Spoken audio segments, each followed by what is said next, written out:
faux terrorisme et conspiration, les services spéciaux derrière de nombreux attentats.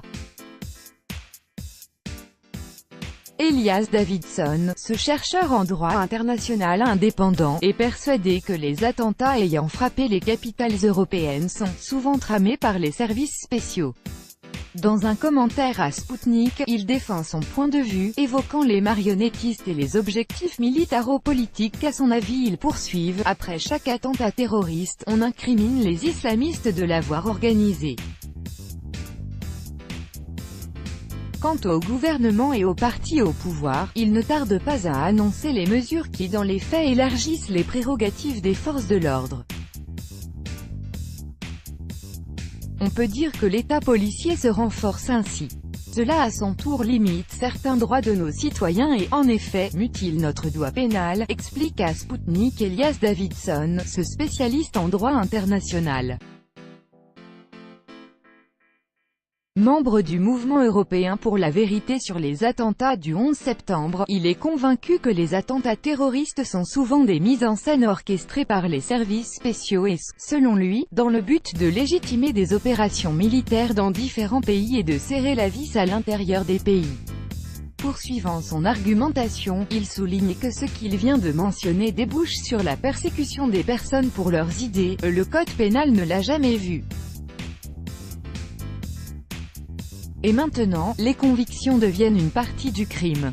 On l'observe aux États-Unis et surtout au Royaume-Uni. On le voit même en France et maintenant en Allemagne aussi.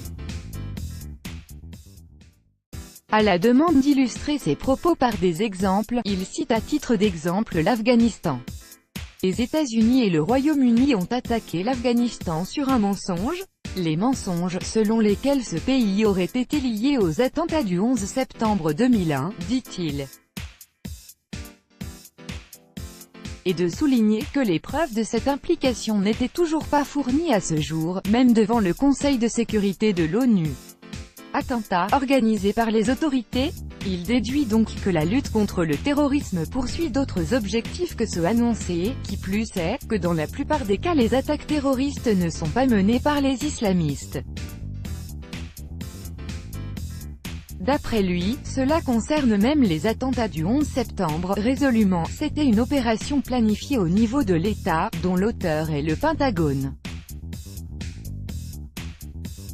L'histoire des islamistes est un mensonge tactique, destiné à détourner l'attention publique.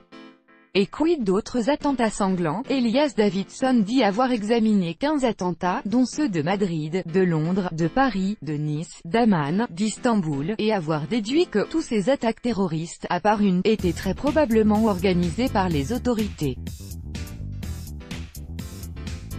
Toutefois, souligne-t-il, il ne pense pas qu'il s'agisse des services spéciaux de pays pris à part, mais d'actions suivies par un même point de commandement, tous ces attentats ayant à ses yeux des traits communs.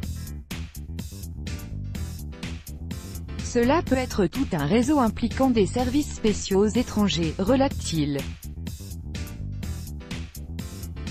Quid du terrorisme islamiste? Le terrorisme islamiste n'existerait-il donc pas à ses yeux?